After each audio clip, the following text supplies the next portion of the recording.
All right, and we are live. What's good, guys? I just want to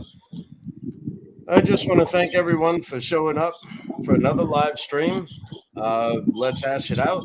Right now, we got Steak, Javier, and Clint Westwood, and myself, Blind Dave. So I got all of our links down at the bottom. So check us out, follow us, ask any questions you want.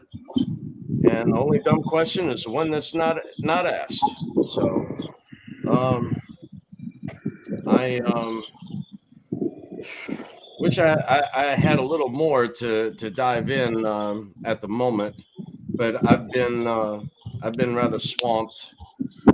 No air conditioning in either side of the rental property, and so it's 96 degrees outside. I have no idea what it is inside, but hopefully tomorrow the air conditioners will be finished.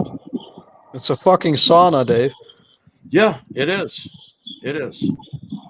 I don't care to go through this again, but different things had to have been done.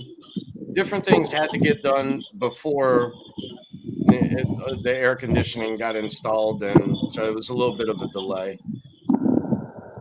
Hey, Westwood, but he also lost 11 pounds. We should have gone down there and stayed with him just to lose a little bit of weight so we could eat it back up. I'm telling you. Damn it. Here's Johnny. Hey, Johnny. Hello, gentlemen. How's the audio Looking here? sharp. Great. Sounds good. Yeah, I'm testing out to see if my headphones will work. Maybe this will make it out a little bit easier for me and everybody else. Nice. In my concrete office. Sounds good, man. Well,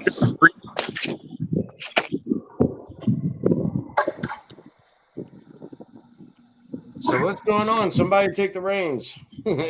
I've been a little busy for the last week. I've been absent from a bit of crypto. So y'all fill me in. Oh, plenty of things happened. You got the whole hearing. in the U.S. Oh, Clint. Yeah, Clint. Sometimes your audio probably gets sucks. cut out for me.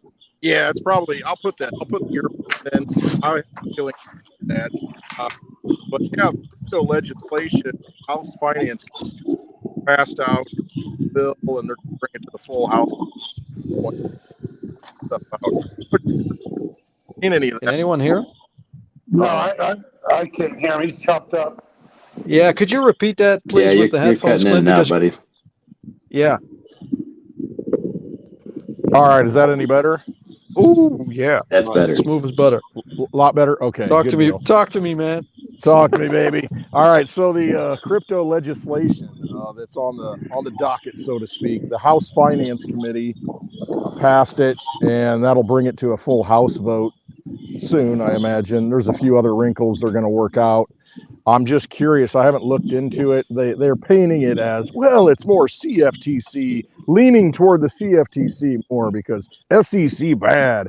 We need CFTC. They friendly with crypto, and so that's kind of the narrative that I see playing out. And I was just curious if anybody's looked into it and how that might be tying into the overall web that Stake talks about. If it is falling in line with kind of the European standards, and I don't know. I haven't looked into it, so just curious on that.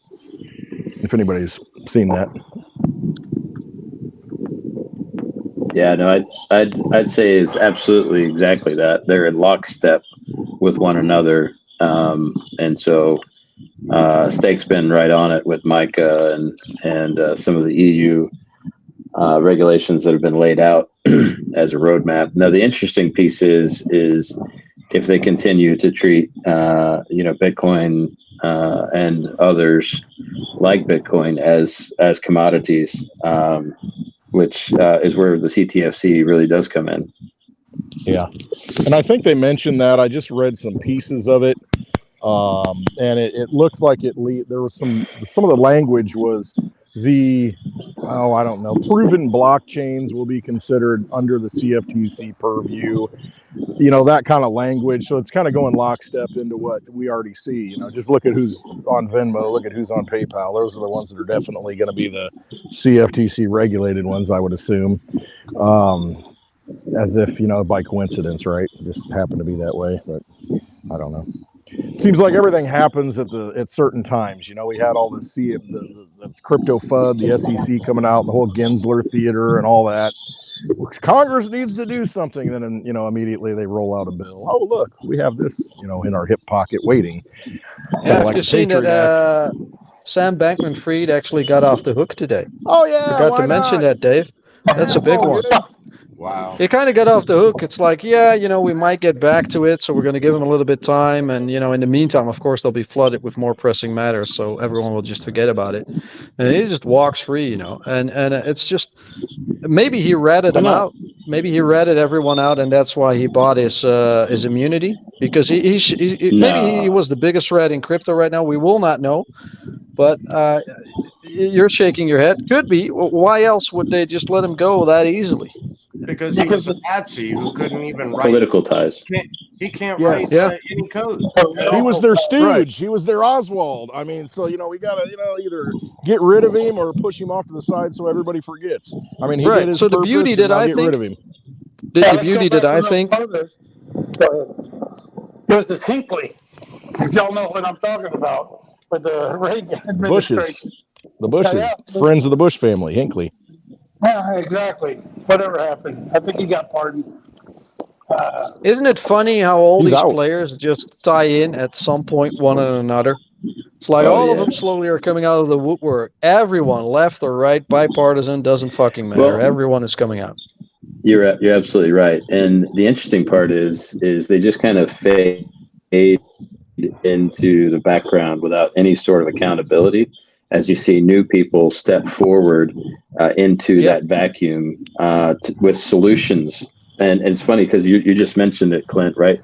It's like they had it in their pocket already, right? They're just willing to pull it out at the right time. So you see this old class of charlatans step aside, having lined their pockets with no real accountability. And you see a whole new class of people come in with solutions, right? So problem, solution, and then they rise into power, so to speak. They can line their own wallets, and we rinse, cycle, repeat, and it's not really getting anywhere. Hey, Johnny, do you think there's a fight for power? Do you think there's more than one fighting for that power? Do you think they're already in cahoots with each other, or is there different entities fighting for that power? That's a real good question, and I'll throw that out to the group. I think that's a really smart question, Xavier. I would say yes, just because, human beings are good and evil. I mean, take the example of RFK, Robert Kennedy. I mean, you look at him and you look at his family, and I mean, you can be wealthy and, Joe Kennedy, they sure as fuck timed their moment. Yeah. Oh yeah. But, you look at they're coming for their share. Absolutely. But look at the wealthy families. I think even within the wealthy families that maybe we consider as corrupt, there are, tied into the system. There are people. Think of yourself. If you were in that situation, and you happen to be born into, one of these families, you may at some point discover you have a conscience and say, you know what, I'm not really on board with this. Are there other people that think like me, and they socialize amongst themselves? That's a fair point. Yeah, there's always going to be factions, I think, of people that say, you know what, we got to do a little bit better for humanity. I'm not really comfortable with how things are. I think there are good guys, or I should say, and others might good and evil. So there's good. And others might take off their gloves and say, well, this generation we're going to do things different. We played nice last generation. This generation the gloves come off. That's right. A redneck look about, yeah. And my thing is, here, is there even still good groups within the groups that are taking over? I don't understand the tech part, but I do want to know. I see Ethereum, which I don't have a lot of respect for, but I haven't really studied it. I have some. I mean, the Litecoin, because it seems to be the one that's leading the road with all the connections that Bitcoin has. And I have quite a few of those. Then I see the digibyte, which I don't know, seems to be hiding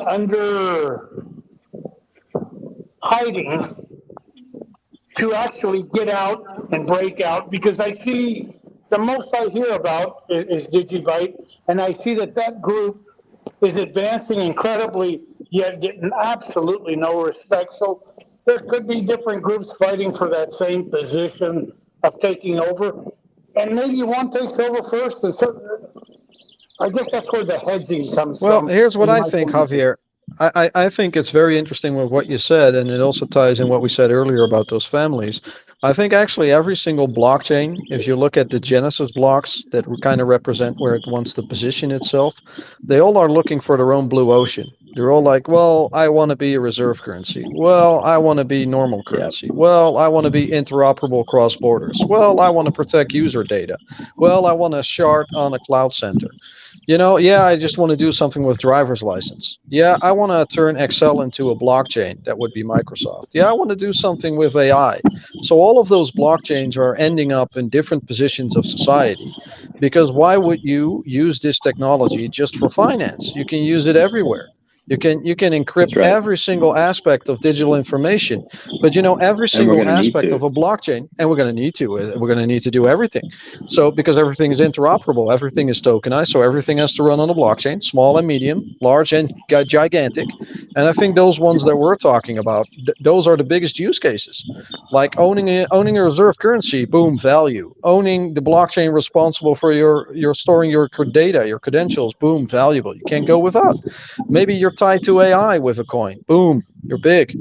And it's a different play. So I don't think they're competing. And we usually tend to compare fundamentals between blockchains. But if they have a different aspect of where they'll be in society, that whole definition of comparing them just becomes a moot point. It's a big fucking club, and you ain't in it. That's right. But we're trying, Tell them, But Carlos. we're trying to play it. but if you can connect some dots, just saying. Well, here's another question. Are those groups going to end up playing together at the end? Of course. And so there's going to be a few of them that win. They're going to relate with each other. I gave up on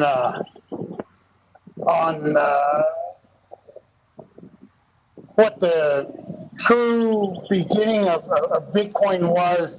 Change the world, kumbaya moment. It's going to be a fair system for people with a capitalistic mindset. And I don't see that right now. That's how come I've hedged my position in every direction that I possibly can, because I truly don't believe that it's going to be one way or the other. Well, and here's a great hypothetical that Steak brought up is, what if Bitcoin is too decentralized? That requires a little bit of thought. Yeah, but the thing is that's exactly my point. Like, it's great at what it does. Like, let's be very honest. People tend to shit on it because it's old, but it's phenomenal at what it does. It is. It's great, but it's just not suited for every single element in society. And Nope. I think a Bitcoin is actually going towards the king of the hill, because it's the soundest money. Why wouldn't you want to have a reserve currency that doesn't change in value? Eventually, it's going to flatten out. It's going to become the best stable coin ever. It's like the Well, best Glock in the world. It's going to retain all its value once all the money is on it. So, it's just, that's what it is. It's eventually going to be the best fucking stable coin in the history of humanity. And I think that's fair, because that will be phenomenal to play off on. It will always have its fucking value. Other things might have risk, but Bitcoin will always hold its value. But And let's say. Oh, go ahead. I'm sorry about that. no, but I Go mean, ahead. like everything else is a risk. Holding Bitcoin isn't a risk. So if you don't want to invest in something else, go ahead, stay in your Bitcoin. But if you have the time and the energy to be creative and to create something in the world, then please go with something else and go create something in the world. And then when you're done creating, you go back to Bitcoin. Won't that get to a point in the future where as soon as Bitcoin establishes a set number of, okay, it's worth whatever, 100,000, 500,000, and it stays in that position for a long time. The whole name of this game is finding the asset that's got the most mobility up and down, the riskier ones that we have. So I could see that coming at first. Yeah, that's true. So where will the market once it be? levels off, then you will start going to the other assets that have more risk. Again, Yeah, sure. Because where Reward. the volatility in the market will be with the next innovation. So if you're looking for volatility in trading, you're going to AI. 1 and 1 is 2, Johnny. II. One. You know what I'm going to say. One Bitcoin BTC is one Bitcoin, BTC. and that's once we get there, yeah. It's the denominator of all other sort of valuations, and it's the base layer. That's what we talk about when we talk about base layer. Yeah. Exactly. Then there's not that much interest once we get to that layer of we finding a Not much true interest. value. Once you're done creating, you go back to the base layer. It's like growing every time. You know, it's constantly fucking growing. That's right. It's not stable coin from the aspect, it's just stable, but why would it increase in volume? Because you create something new in the world. You created innovation. That's a legacy that you can have on there. Right, but the problems arise in the different the different proposals that they come up with. It depends what they do by 2029, which will depend upon Bitcoin's outcome. So, and whatever you do to code, if you change one side of the equation, you must change the other. So, well, you're right, Dave, because you cannot flow old money into new money without doing it through your own project first. Well, I was saying something a little different than that, but I mean, it depends. In the future, they're going to have some issues, and what they do will depend whether or not that is a syntax error or not. So, I don't think. Do you really? I mean, you know, I don't know. I mean, I own Bitcoin. It's not that. It's not that. I don't know. What are other coins worth to you when they work? And Bitcoin is either suppressed or governed, and you know you're not able to purchase at that point, or they don't want you in. You're not an accredited investor or whatever bullshit they want to come up with. That's my point. It's like, you know, I believe that within crypto there will be a day, and either you own crypto by that day or you did not. That's right. Well, not your coins, not your keys, Dave. We don't want to share the pie with everyone. But sure I do. Does the retail people It just increases it for everybody else. Of course, I mean, we want, but those rich motherfuckers don't want that. Right. Yeah. No, I get you. They came from a different generation. They want their cut. They don't want to lose out on it. Yeah. That's what I see. Go ahead, Xavier. No. I was just going to say, do we get cock blocked by the Bitcoin not being? In other words, the main holders of the Bitcoin, how few is retail? And I don't know that number, but I think it's a very small number in compared to what they are holding. Once that derivative market comes up, are we in the same game that we are right now with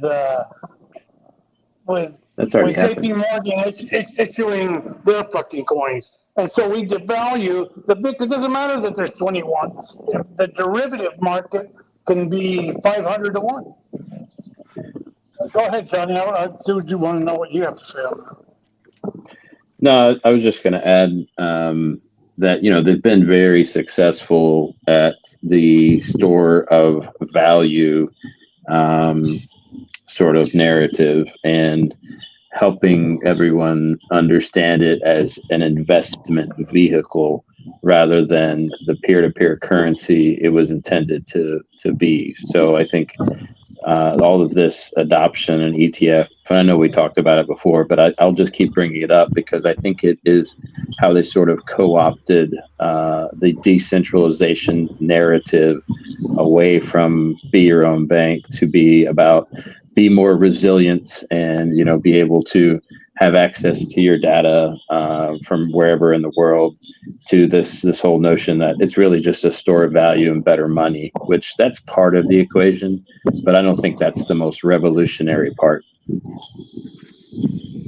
Does data become the importance of it? Does our attention become the importance of Bitcoin? Not Bitcoin, cryptocurrency.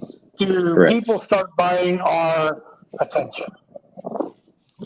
Well, Javier, if you go back to Clint's original point about the hearing, that what happened with the going through the CFTC or not through the CFTC, if you look at all the court cases and how these IP laws are working out, I can tell you one thing. Yeah, we don't know if Coinbase will win versus Reggie Middleton's Veritasium. We don't know if those IP patents will hold up. If they do, if Coinbase wins, BlackRock owns 3.5% of the stocks, and the CEOs and all the others have just been selling. So BlackRock could buy up and use Coinbase as an intermediary, and then that would be their play. Now, say that the court decides that, you know, Reggie wins, and Coinbase has to pay up, and Coinbase is no longer interesting for BlackRock. Then all of a sudden you got your WEF, World Economic Forum backed exchange LCX, that settled with the WAHI settlement and is registered with the SEC through that, and only has to comply with the CFTC, and you'll be having the only exchange, because apart from the CFTC, you also have to be registered with the SEC right now. So then they would control the market through that. And funnily enough, Veritasium, Reggie Middleton's patent doesn't hold up in Europe because he doesn't have one. So then they could do it through LCX. And it's just, regardless of what it will be, here's the beauty. Those coins like Bitcoin and Litecoin, they've been approved by either side. Either side said, yeah, we want this. You know, CFTC has already said, we want this. Those 4 blockchains are, like with Bitcoin Cash and Ethereum, are supported by BlackRock. So either way, you're on a winning team. You just don't know how it will play out. Now, let me ask you this, Tate, could they all be linked? And we just don't know about it.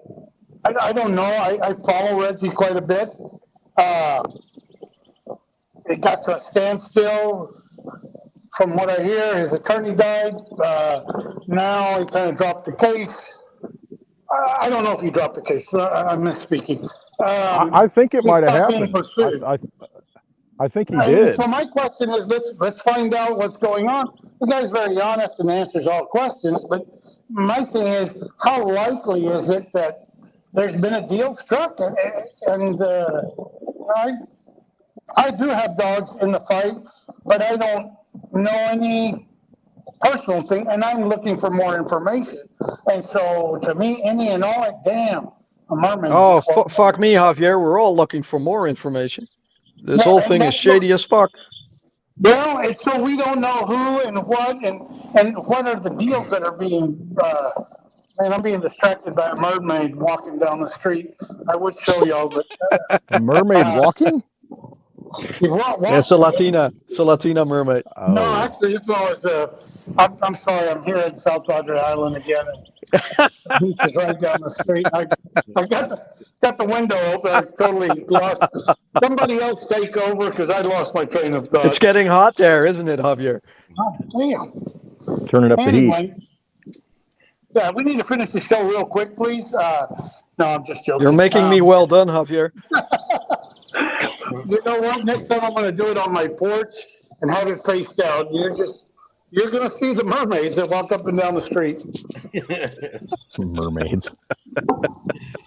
I'm sorry. I got distracted. And he's hearing that siren song. It's calling his name.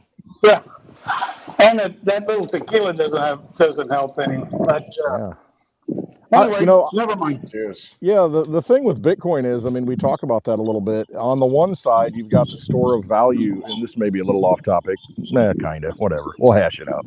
So you've got the Bitcoin thing to where you've got people saying, yeah, it's a store of value, store your money in it, put it in there. Don't use Bitcoin, save it, because later, you know, it's going to be worth so much money. And then it's, well, you need to use it on layer 2. That's how you spend it. And it's almost like this fractured thinking of how this all goes. You know, everything has to be built on Bitcoin. You can only use Bitcoin. You know, this is the only thing you're ever going to need. You know, I'm combining a lot of narratives here, but I use the example a lot of what's called the Procrustean bed. There was a guy named Procrustes in Greek mythology. He was an innkeeper along a well-traveled path.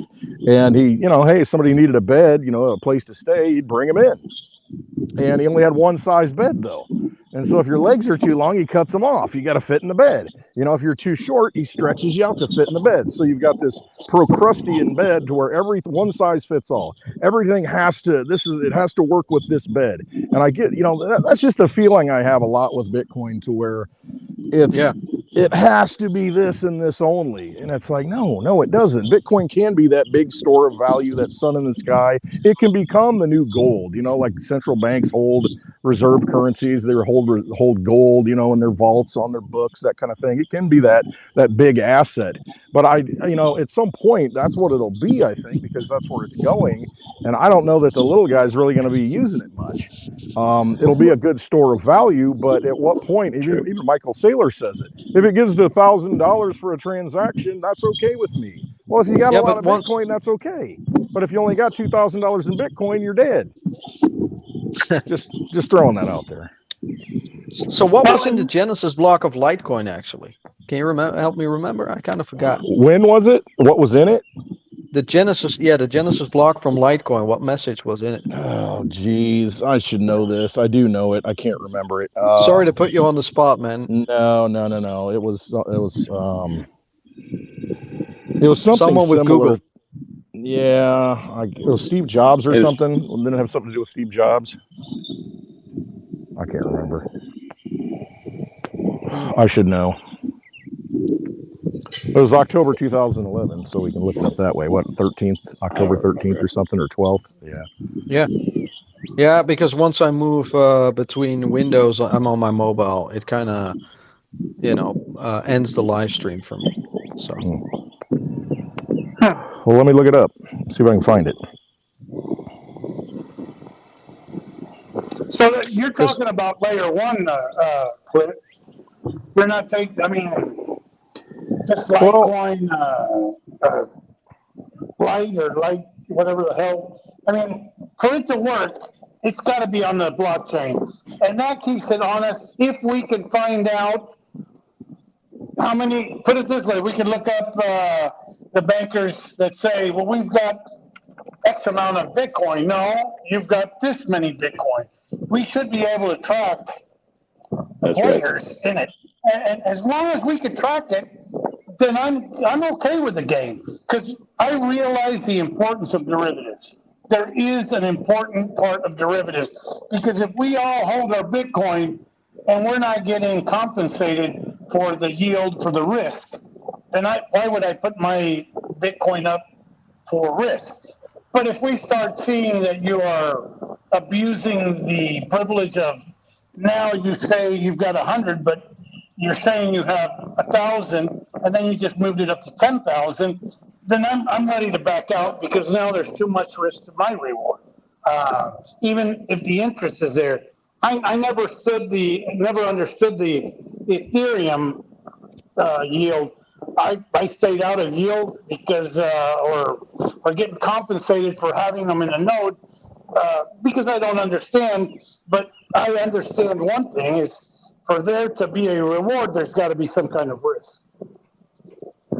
You're not being able to pull them out for a year is a risk to me. Maybe it's guaranteed there, but I won't be guaranteed the value in 2 years. It may be during a down cycle or during a bad time. I don't know. That's just the way I play it, because I don't understand it, and I don't play the market like that. And I could. I don't. I won't run the nodes. Same with Litecoin. I mean, are we too small for Mimblewimble right now in Litecoin? I don't know. I don't hear a lot of people using it. We still keep going back. The people that I hear using Litecoin are using Litecoin, not Mimblewimble. Why? Is it It's use because case. Mimblewimble?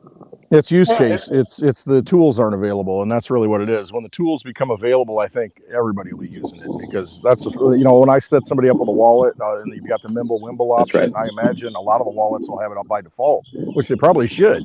And I mean, it's just at that point it becomes a lot easier. Right now the usability is not there. That is coming. Right now you got to download a core wallet. How many people know how to operate that? I mean, you should, just to get a feel for it and learn, you know, what you're doing with it. But you can do it on the core wallet and send it, and it's an anonymous transaction. You don't see the address when you're the recipient of that Mimblewimble Litecoin. It's you know a lot about. I'm sorry. You know a lot about it's not there. Litecoin, and you know, I see it. I would have made it a very important thing to get to Mimblewimble before the halving. And I Yeah. No, I hear don't you. know. And to me, got me. Is it purposely being? And here's my skeptical Litecoin Lisa conspiracy mind that comes into effect: is we're not ready for it, and they didn't win it out, and they didn't put it out on purpose. I don't know. Is that why we didn't go up? Maybe. Well, But I don't know. I mean, you know, there's a lot of I don't. conspiracy. Well, I've got a lot of conspiracy under my hat too that I'll look at. You know, why are things, you know, just like I'm talking about the congressional stuff, you know, Patriot Act after 9/11 ready to roll out. I mean, with the crypto stuff, yeah, I mean, I look at it, I'm like, okay, why is this not doing something? Why is there a coordinated effort against certain projects and not other projects that get pumped? I mean, what's really going on? So are there good guys and bad guys? There may very well there are. It's just, you know, how big are they and how much of an influence do they have? I don't know that there's a conspiracy in the whole Mimblewimble thing. I mean, it has taken a lot of time. I watched the progress of David Burkett, the guy that's wrote it and who has written it. And I mean, it is a lot of work. There are a lot of things. You got to be very careful. You don't want to break a blockchain that's been running for, you know, almost 12 years straight. So you got to take your time. However, it has been implemented as the side chain since May of last year. It's just that the usability tools aren't really there. You got to get wallet, and I've talked to different wallet people. Okay, well, how do I implement it? You know, I'm not really sure yet. You know, and it's a lot of coalescing that has to happen, and it just takes time. But when it does happen, you know, I'm sitting back looking at the big picture. When something like that does happen, kind of a game changer, kind of a big deal for a huge liquid coin like Litecoin to have that privacy feature that you can opt in and opt out of. Whereas other privacy coins, it's this way, and so they become big targets. So, Clint, riddle me this. Yeah. So, say we have a world where Bitcoin is like your base layer for the most amount of money, the reserve currency. The gold standard, the reserve. That's your big pool of liquidity. Yeah. And say Digibyte wants to control your data. You know what Litecoin would be very suited for in that system? That's actually a big market share too. I don't know what's bigger. They could actually protect every single device. You know, you could have your encryption for your whole OS on Litecoin. Because you would just be, you know, no one would be able to find you on the network unless they want to find you through hardware measures. But, you know, for you know, it would protect every consumer from another consumer. I mean, it's possible. There's things that I haven't even thought of, you know, that this could apply to. I'm just looking at it, you know, from a very simple monetary aspect of, you know, transferring money and creating a form of digital cash in an envelope that you pass to somebody. You know what I mean? Hey, nobody needs to know that. But yeah, there's probably a lot of other applications that you don't look at, just like the internet. Hey, it's just browsing links on web pages, right? You know the IP and go to this link that's on this file server. I mean, you know, oh, this is cool. We can access this information, and then look what it's become. Holy cow! Everything is based on it. You know, you got web pages with all the payments, and it's hard to, you know, get your head around how big it can be. It's just that, you know, when you know what the platforms are that have been out there for a long time and the stable platforms, I think those are the ones that are definitely going to be your the ones that people look to. Hey, how can I build it on this? And is it worth building it on this? Ordinals, for instance, hey, let's try it and see what happens. I don't know, inscriptions, that kind of thing.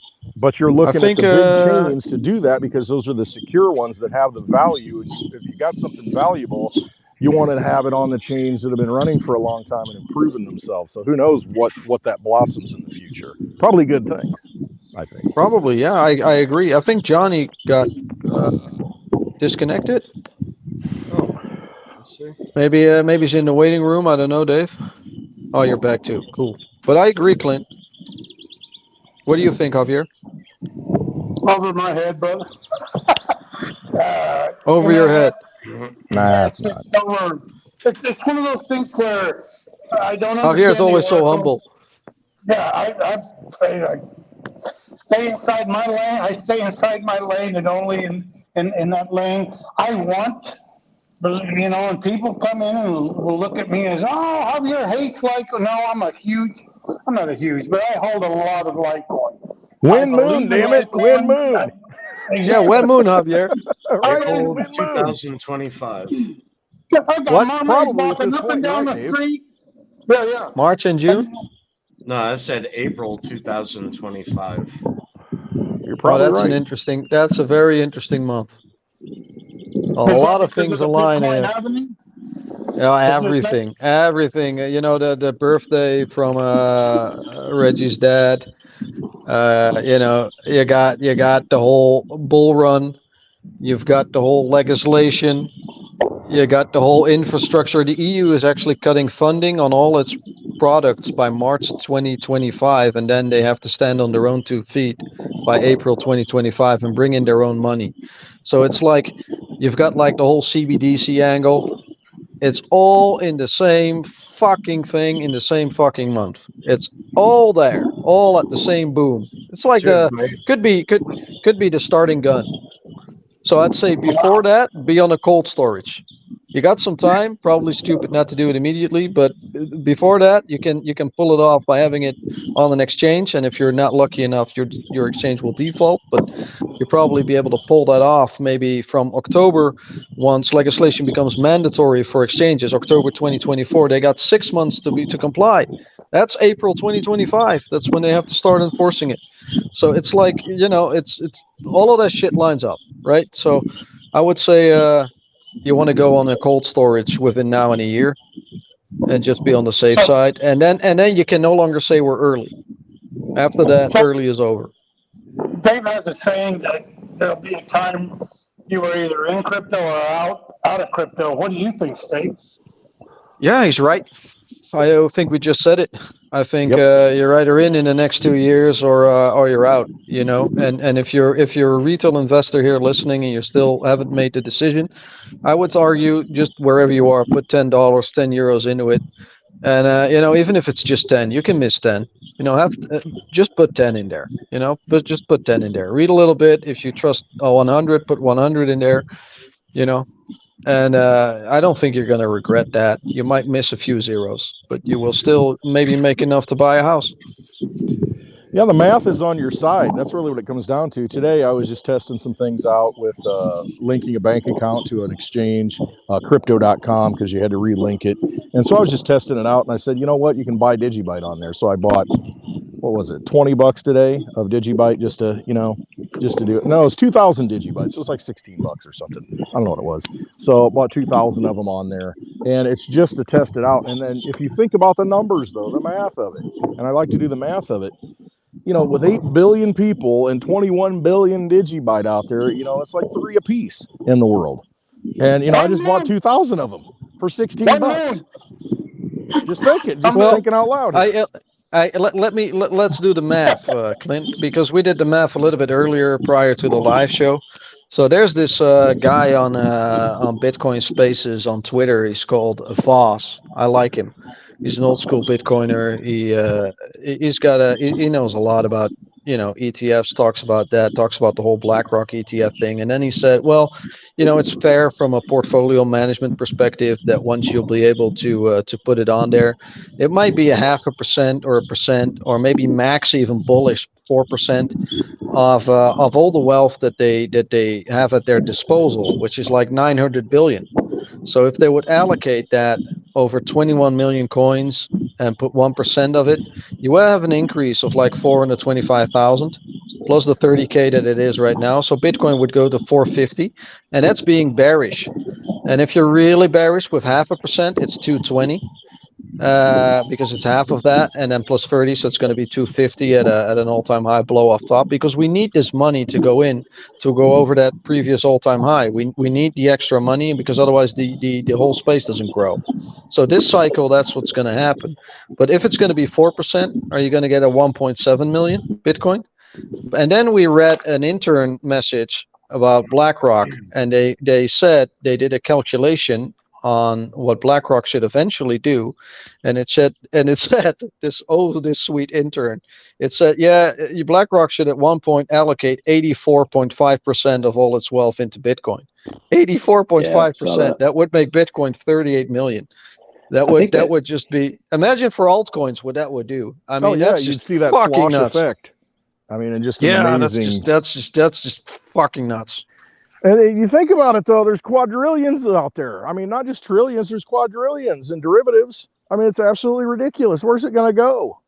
Where's it going to go? You see where it's going to go. They're telegraphing it all. They're showing you what they're doing. And they're, we're just stepping in the pool. We're just putting. Did you know what they said yesterday in the AI space, in the AI community? And these are the hotshots at the top of it. These are the mothers and fathers of the AI community. They accounted AI to a 14 quadrillion market, but there's only 1.4 quadrillion money in the world. So they said we're going to 10x the entire GDP through AI. Yep. 10x through AI and innovation.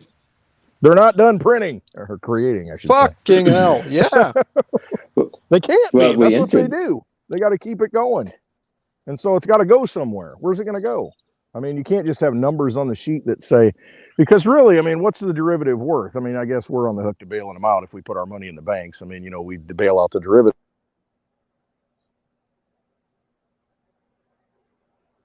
Did Clint freeze? Or did I freeze? Okay, I thought I froze as well. Hey, I got one of these Bitcoins that's worth, you know, whatever, trillion, you know, $1 million, whatever it is. You know, I mean, they're going to put it in these things, these assets, new class of assets, because that's what they're doing. They're setting it all up to roll that money into it. So if you can get 2,000 digibyte for $16, look back at this and say, wow, he was lucky, right, Dave? He was lucky. Come on, man. And what is luck? Luck is only, you make your own luck. No, luck is defined when preparation meets opportunity. That is the definition of luck. Yeah, but it's just for me, it's just a little bit overwhelming, and I want to pinch myself and say, you know, I first got to see it to believe it.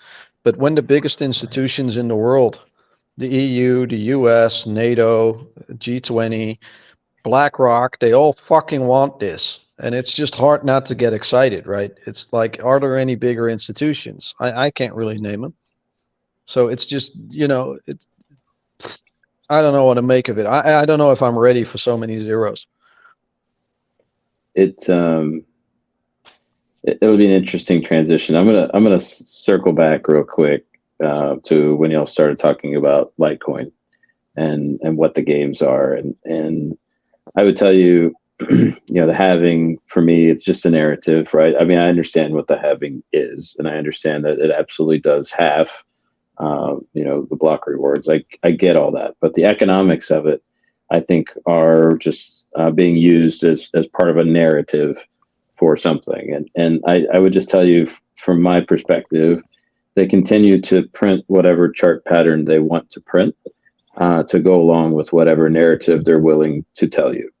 And so it comes down to sort of a long-term macro intelligence test in terms of what are they trying to accomplish. And I know we've talked about that, like not knowing exactly how the game plays out. So for me, I guess that's why I got so in tune with what's going on chain and the distribution of the coins themselves, and how exchanges, as being kind of the first mover of banks operating in crypto, have begun to compete amongst themselves for the coins. and to have control not only of the total marketplace, but the actual coins themselves. And so if we look specifically at Litecoin, and I'm a huge believer in Litecoin, have been for quite some time. I talk about Digibyte more only because other people. Can I ask you one question? Other people refuse to. Yeah, go ahead. Is the U.S. winning? No. No, I think they are. They're not. Well, let's hash Really? this out. Yeah, let's hash it out. Who's winning? BlackRock. The multinational corporations, maybe? I don't know. Right now, do you think Binance is the U.S. stake? No. Okay, then. So I'll go right to cut right to the chase here, and I know we'll talk about this more in depth another day. But for Litecoin in this moment, right? So I know you're close to it, Clint. So I'm going to ask you a series of questions here. All right. Oh boy. All right. Clint, who do you think is the number 2 exchange in the world in the last 24 hours on the spot market for Litecoin? Holy cow. I know, it's a big question. Spot market. I mean, Binance has got to be up there. Binance is number 1. Absolutely. Is it? I don't know. I'm going to say it's an Asian player. I don't know, though. I got one. Is it Go for it. I'll say KuCoin. Huh? I'll say KuCoin. That would make sense, but no, you're both wrong. Is it Huobi? No, those are old players. Nope. Bit4x. Ever heard of it? Yes. Yeah, don't they do Bit4x is tied derivatives into the. Yeah, sorry. Go ahead. So by volume, they're the 347th largest exchange in the world, and there's a lot of exchanges these days. But they're number 2 for Litecoin reporting in the last 24 hours. All right. Number 3, it's not any of what you mentioned. It's right now. It's BitsPay. BitsPay. Ever heard of BitsPay? Nope. They're number 463 in the marketplace. Number 4 is ZT. Ever heard of ZT? Nope. They're number 482 in the marketplace right now. So those are your top 4 reporting 24-hour volumes right now, right? In the spot market, which is complete nonsense. But anyhow, yeah. So if we wait, who owns them? Well, that's the thing. Is it just an API to Binance or something? Or an API to BlackRock? Ding, ding, ding, ding, ding. No. So Binance has a whole series of cloud-based exchanges, right? With murky sort of connections to Binance. So let's talk about like Change Now, right? So is Change Now an exchange? Well, it's like what a Change Angel. It's a change. It's like Change Angel. Absolutely right. Okay. Yeah, it's like all those swap mechanisms, right? Mm-hmm. So are they exchanges? I mean, they got to go to an exchange to get it. So I would say an intermediary to an exchange. They're an intermediary, right? They're a middleman, right? Right. So who do you think they all go to? Binance. They all go to Binance, 100%. Every ding, ding, ding. Every last one goes to Binance. Do any of them report any of their trades? If it is within an exchange, no. It does not go on chain until after it's withdrawn from an exchange. Yeah, it's off the books. They don't have to report it until it goes off the exchange. Yeah, they don't report anything, any values whatsoever. So you don't have a clue what's going through any of those. It's probably exchanges. Going into some sort of black pool. It is stocks 100%. Somewhere. So of the big hacks that have happened this year, and we'll start with like Atomic Wallet, but there's been a couple of bridge attacks and that sort of stuff. Where do those coins go first? Where do they what? Where do they go first? Like, where do they turn to with their coins that they've stolen? A mixer. They go to a mixer, sometimes first. Yeah, absolutely. And then they go to the swap mechanisms. Yeah. Well, I mean, 100% of the time. Right, but here again, if I were to do something, it wouldn't be through a mixer because a couple of years ago, a few exchanges blacklist mixed coins. So if I were to do such a thing, I would go through Monero to basically wipe the previous history of a coin. So here's What the if I told you interesting they part. didn't? Maybe I Yeah, shouldn't go have ahead. said that, but whatever. So the let's talk or not, because I think this what you're bringing to the table is vastly more interesting. But the enforcement agency in the world is Interpol, right? And then that begs the question: if Interpol works with finances and international IRS and taxes and stuff, they're always going to get you through that. They're always going to fucking get you. They even got Al Capone through the IRS. It's like they always fuck you through the taxes. So why wouldn't they have the ability in-house to actually track all this shit? Because they're on board with keeping order in society.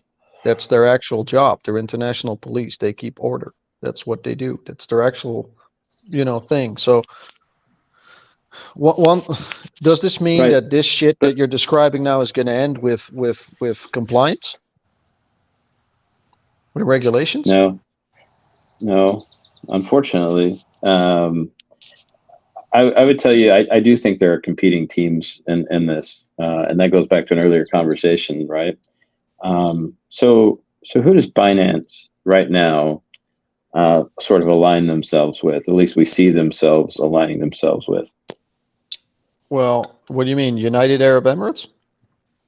Sure. Yep. Partly. Who else? I was They thinking they created a Mercantile. headquarters in Paris. France. Yeah. Yeah. Man, the answer is like trying to everybody outside the U.S. Yeah. For the So most part. not the U.S. is the answer. Is that what we're looking for?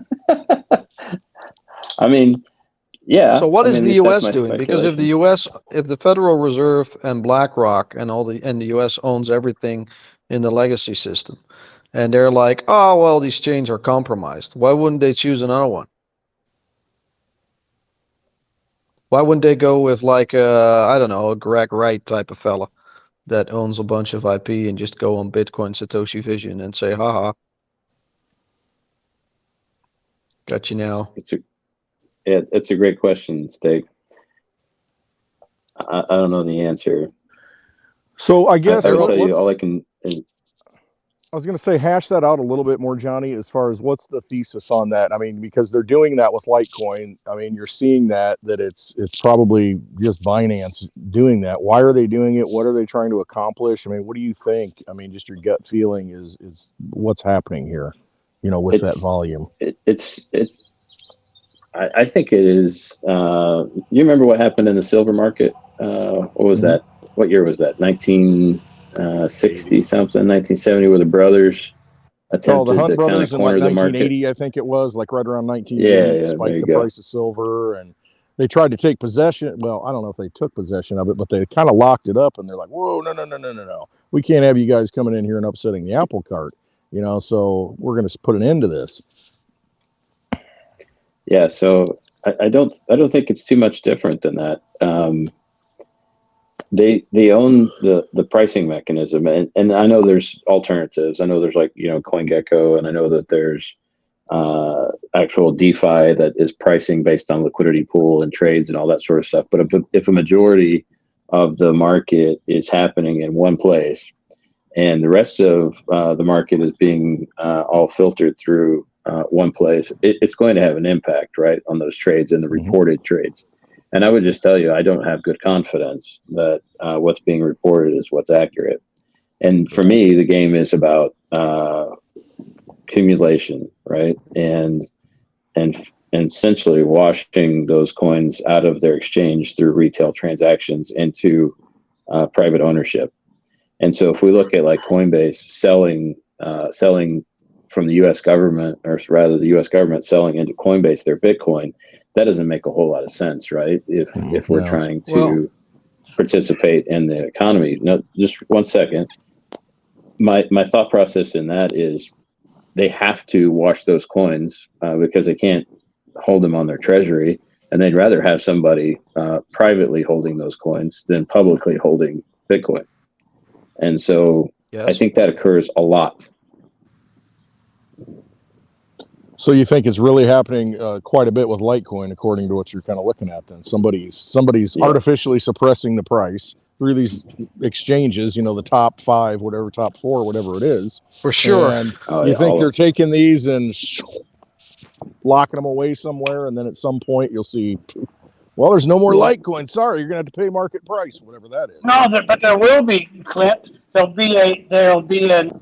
Is that what they're preparing us for? And back to the Binance thing. Really, you don't think the U.S. has their hands indirectly involved with the Litecoin buying? They're not aware.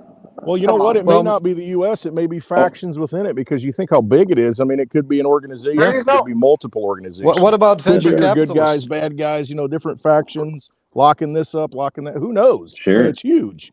I mean, it's absolutely, think of the money. And the thing of it is, it's really it's small. Wall Street. It's fucking Wall Street. Well, is that coming from the retail? No, it's coming from fucking Wall Street. These are the players. They know finance. Wall Street is this. They got this figured out. This is their bread and butter, man. They've been playing these games for decades.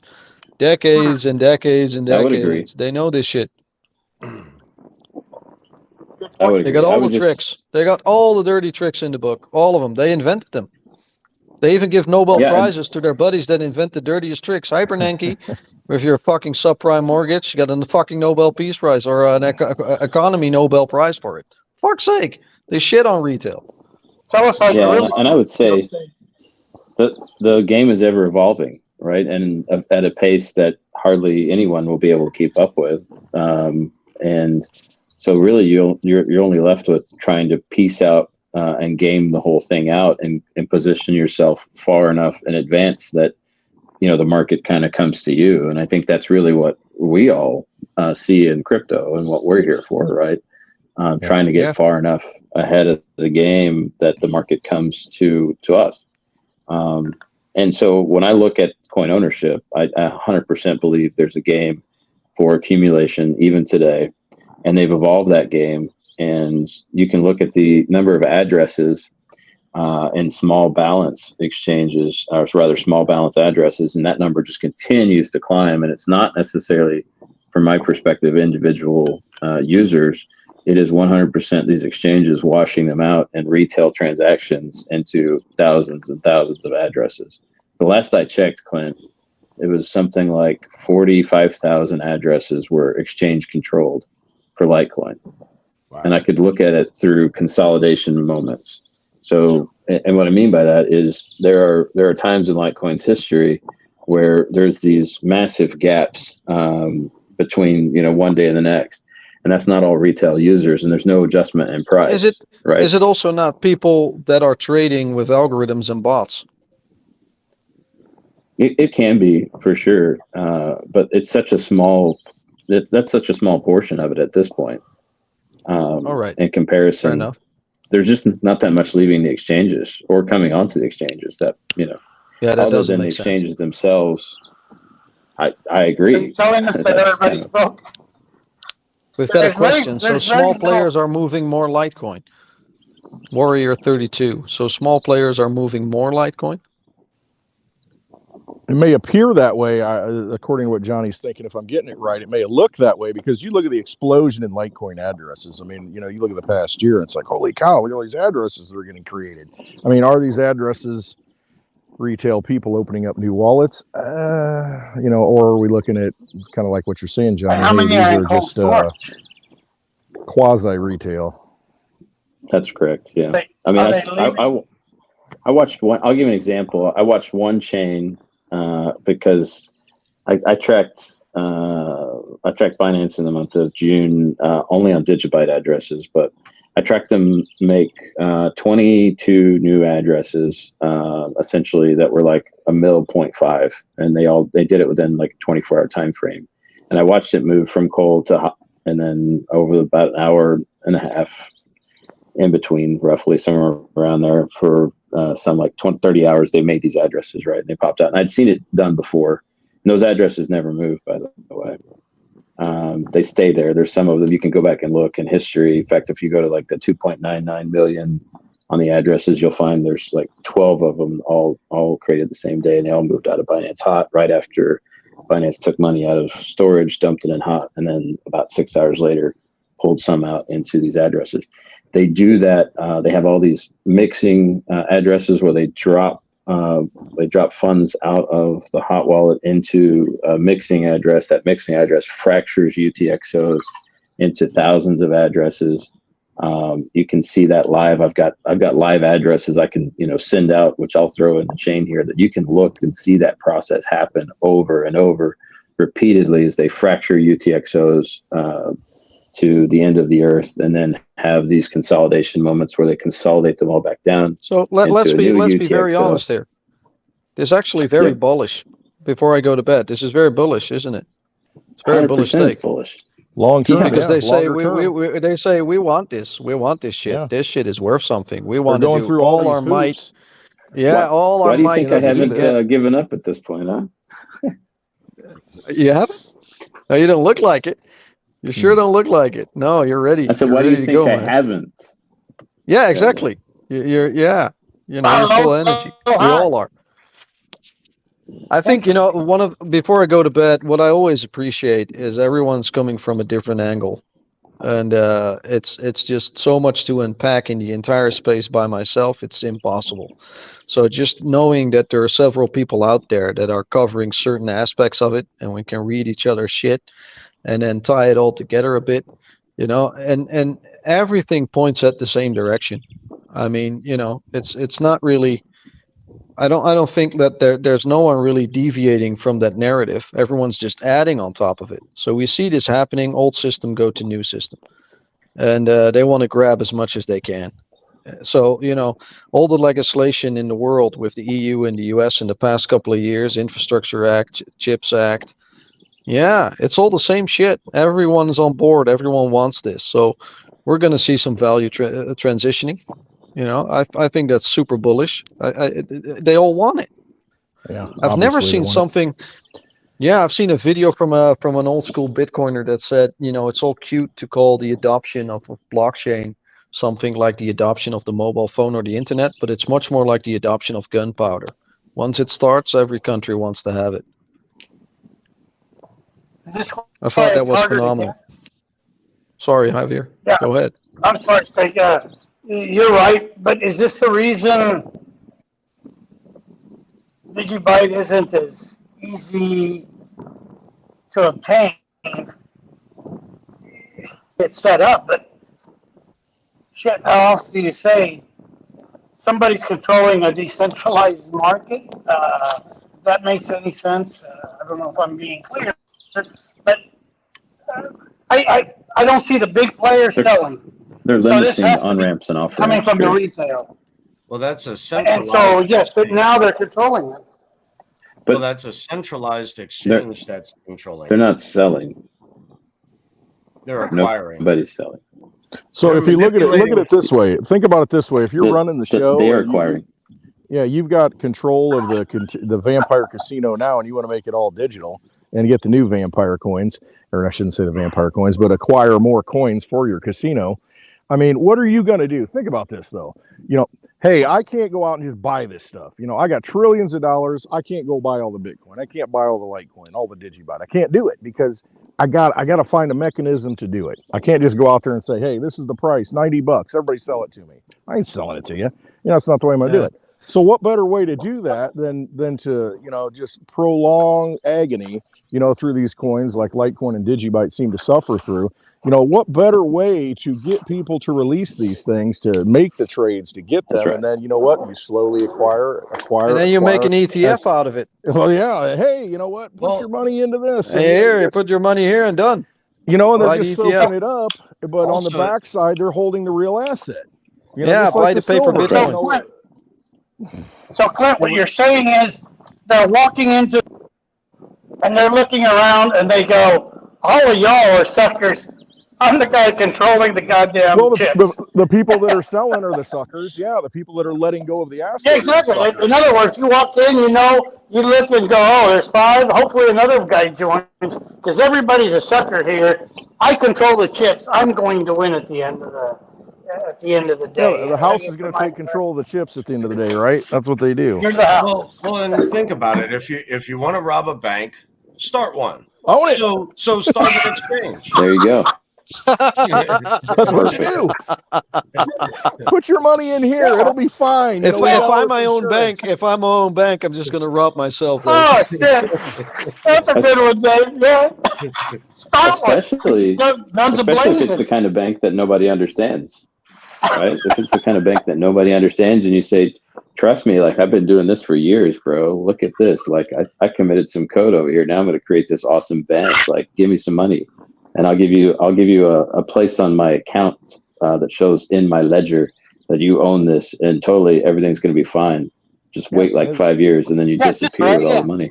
Right, and as long as you keep it there, and as long as you keep it in the house chips, you know that hey, these are good chips. You can use them, you can spend them, as long as you're in the casino. Now, if you want to take them and walk out, we might have a problem. Okay, we don't want you leaving with them. Clint, tell me the difference between that and FTX right now. But between what? That with FTX, with the banks and going in, come and deposit, come and play this game. Same it's the exact same thing. It's even worse though, because there's no FDIC insurance to print the money up and bail you out. You know, as long as you keep it. There's no regulation. There's no protection. And so that's why. But the FDIC is not safe. We're under an illusion, money to come in and come in and make us whole. Right. There and they isn't. can do that with the current system. They can do that. You know, with the new system, how are they going to do that? Well, they can't. Look at FTX. Right. They can't do it. Look at Quadriga CX. Quadriga CX. Look where'd he go? I mean, Tell us about it, Dave. I don't know what Quadriga CX is. Tell me about it. Well, I was going to say, who's the first people that Celsius had to pay? It was the government before they paid the users. Well, the thing is also, if this new system makes it more difficult to pull off shenanigans, then the government has to play with less corruption. And I think that's beneficial to everyone. Yeah, that's and I problem. hope that's what happens. I hope that's what happens. Yeah, it gets hard-coded. That's what everyone hopes in this generation. That's what they want. Well, and to that's what we hope, but that's not what what they hope. No, that's not what they want. Answer, but, you know. Javier, is when question any exchange or any third party out there that wants to give you yield on an asset that is not yield bearing. So like with Quadriga CX, they gave you 10% to make a deposit. They got a lot of people in that, and they just took it. Well, what's the bank giving you? 0.005? You know, well, the funny thing sounds like a great deal. They got a fucking goose egg. They got MF Global. They got MF Global. That's what they got. Yeah, no doubt. Here's the deal, it's called getting snookered.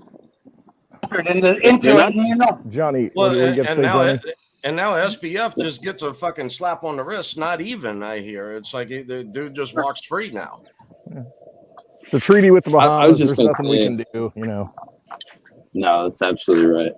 The thing I was going to say, they're just not that smart of people, and they certainly weren't serving any purpose or mission. They saw an opportunity to scam in a way that, you know. Well, with no risk?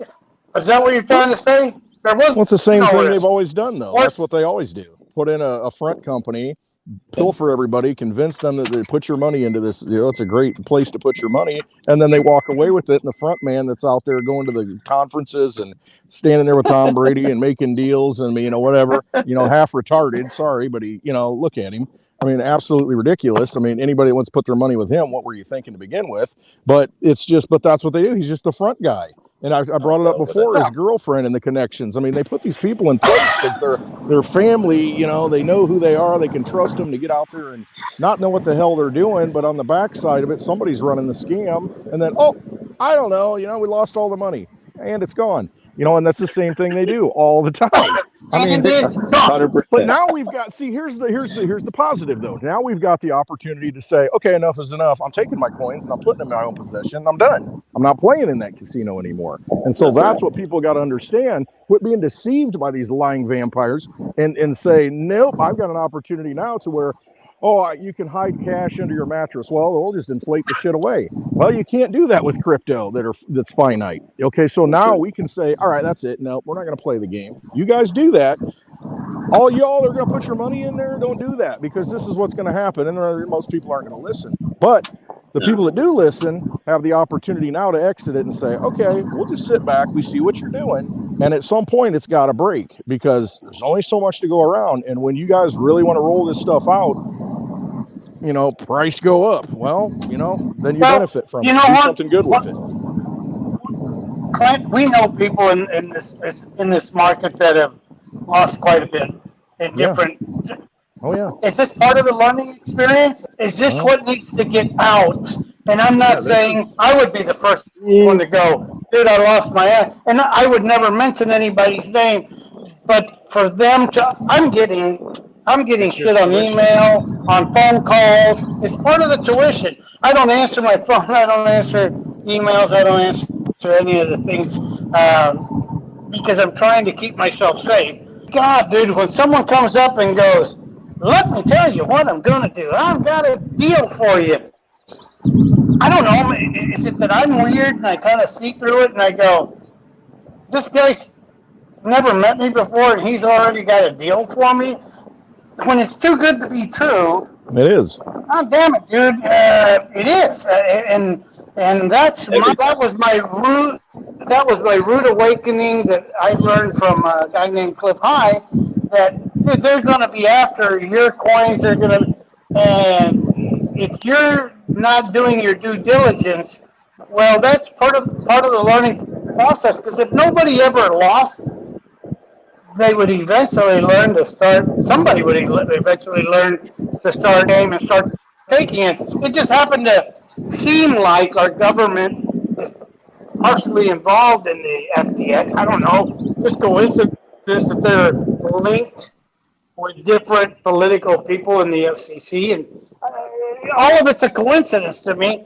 Yeah, but some people got a lot of campaign contributions. Forget about that. We're not giving it back. We got millions, tens of millions. That's speculating. You're speculating, Clint. You're just. Are you feeding fraud to the system? Yes. You're very right. We are just here to play this, and I hate to act like it's a game, but it is a game. We are in a casino, guys. Yeah. It can go different ways. You're all in one coin. The house is rigged. Correct? Yep, definitely is. So you know what? There are games that there is less risk to reward. If you go to the roulette table, yeah, you could put it all on whatever number you want, but you've got a better chance doing red or black, odd or even. Maybe even three of a kind, all the way. Throw it all in there if you want, but it's your responsibility. If you lose, it's your responsibility. Be man up and go, I lost. When you lose in Las Vegas, you don't go to the pit boss and go, hey, this shit is rigged. Of course it's rigged. That's why we're here. That's why you have a big building. That's why we have all this. That's why you're getting free drinks to keep playing. Come on, we want to keep you sitting here at the table. Hey, you want something to eat? Sit down. But oxygen in a damn place, so you feel you got that good feeling in here, and realize that if you're a gambler, you're a gambler. This reminds me of something that's going to be my closing statement, and I'm going to go to bed. And it's a discussion I had with Laura on Telegram for a long time ago, maybe 2 years ago. Laura Taylor of Digibyte, the Digibyte Alliance. Mm-hmm. Very smart. And I said to her, yeah, definitely underrated. And I said to her, these people, they wouldn't understand morality unless even if it screamed them in their face. And I still stand by that. And it's just accumulate, Warrior 32. That was gold. Yeah, cheers, man. Yeah, they don't understand it, and I think that eventually that's what it ties down to. We all want a better world, and if you want to rob a bank, start one. Yeah, Gladden really loves that one. Yep, Yeah, it's man, true. I for like sure, that. Gladden, for Yeah, sure. yeah. Yeah, Gladden's video. Shout out to We've been Gladden, doing man. it Gladden's wrong. fucking awesome for running those Yeah. marathons, man. Ah, It's fucking kudos inspirational to to see him him. do that. It's Yeah, symbolic phenomenal. of where we're at, though. We are running a marathon. You know, it's not going to be a Definitely. situation like, hey, we're going to win big. You know, it's.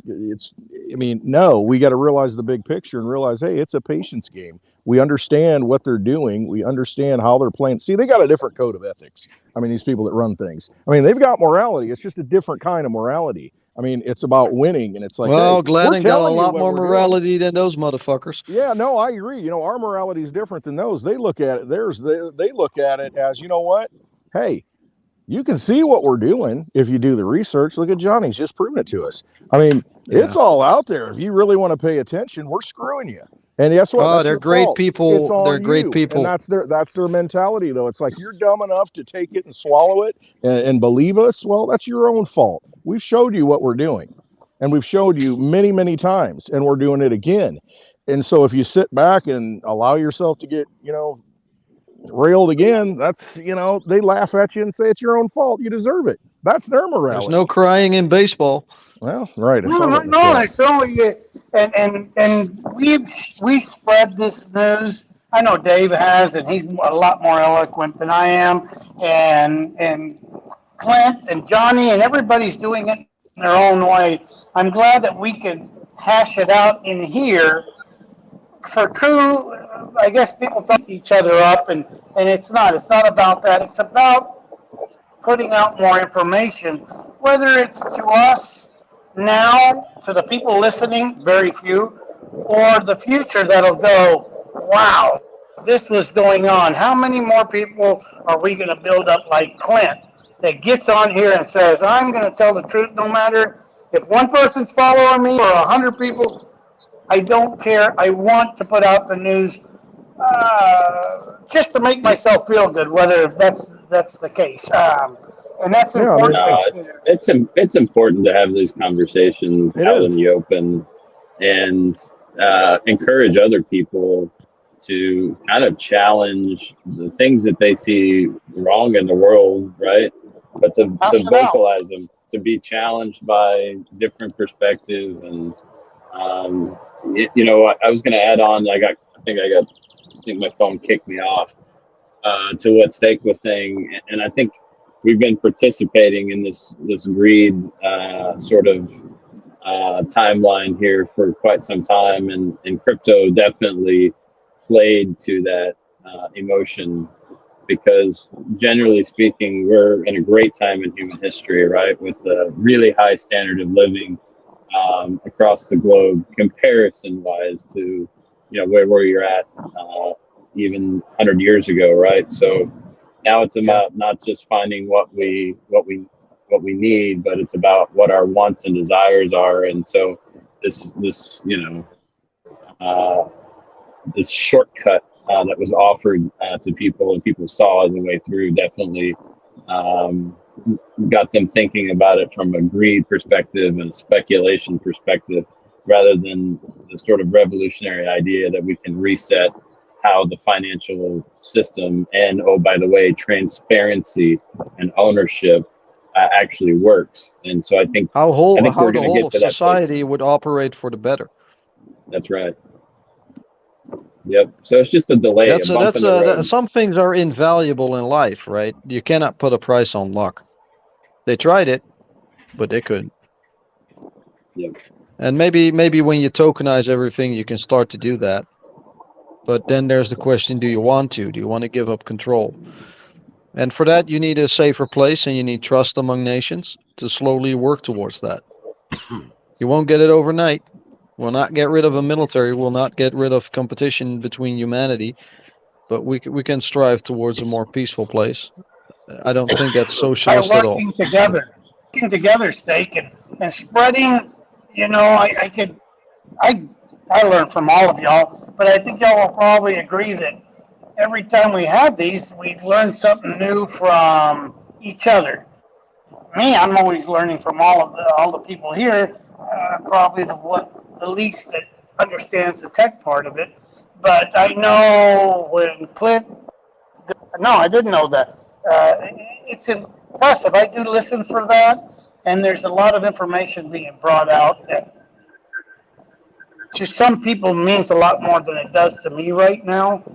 But it's that eventually I actually start understanding what y'all are saying and keeping up with it just by Well, hanging around y'all.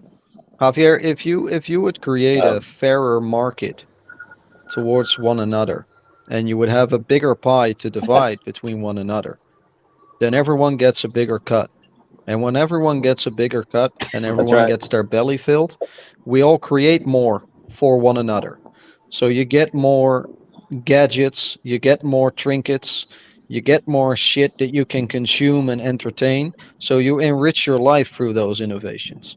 So everyone gets better off from it because it solves small things. Because if mechanical engineering isn't beneficial on time and energy, we don't adopt it. So you're only going to be left with engineering and inventions that will make our life less less of a burden in time and energy. So you will just get a bigger consciousness in your life. You'll just get a bigger life fulfillment. So that's ultimately the morality that it leads towards if you look at it from a social economic point of view, regardless of what model you put on it. So it just Yeah, you're trying creates to more say wealth. I maybe. I capitalism. mean, maybe. I look Maybe. at it. Yeah. True I look at capitalism. it, and I look at like our history as a species, and we can't go back too far, right? We can go back a couple 100,000 years, maybe. We kind of have a guesstimate here, right? But like we're built for challenge, right? Our genetics is built for physical challenge, mental challenge, struggle to survive, and we're truly happy when we are facing some sort of challenge. And where we don't have significant challenge in our lives, we create them. And so I worry a little bit about this idea that everything will be at our fingertips and we'll be happier and Well, more Johnny, fulfilled you kind of if need we're that if not you want to conquer. faced with If you challenge and really discovering purpose. Johnny, let me give you a challenge. Conquer the entire of space. It's a great challenge, right? Yeah, It yeah. might only be a micron away. Is Yeah, what I would but if you want a challenge, is what I you would kind tell of want you. all your assets. You know, I get both sides of it because, you know, trust me, I'm not a very trusting person with establishments and systems because, you know, they got that way for a reason and they have inherent desire to continue and, you know, at all costs and grow. And that's kind of what you're getting at, Johnny. You know, we have that challenge to continue to want to expand and do our knowledge and, you know, innovate and create. That they're doing their best to stamp that out of us, you know, the control structures. But imagine if you got to that point where, I mean, think of the scientist that wants to invent something. They're always looking for funding. You know, oh my gosh, I need a benefactor. I need somebody to do this.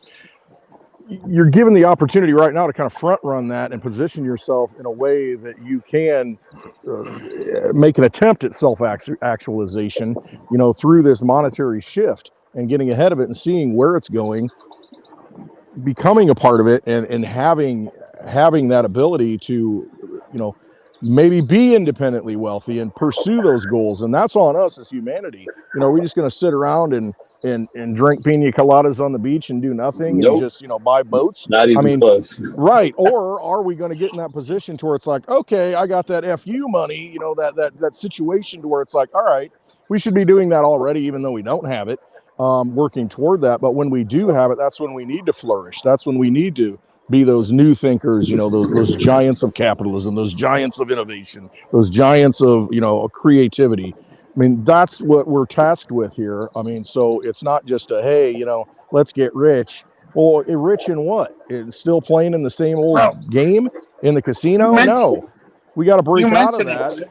and revive ourselves as human beings. And what have they done the last 3 years? They've tried to shut everything down and make us reliant, dependent, and follow orders. You know, that's not the kind of world I want to live in. So You've let's mentioned it, position Commander. ourselves to win and then give back and make things better and leave it better than we found it, because they're not going to do that. You know, the people that are running the systems, you know, there's a few in there You're that want to do it. completely But right.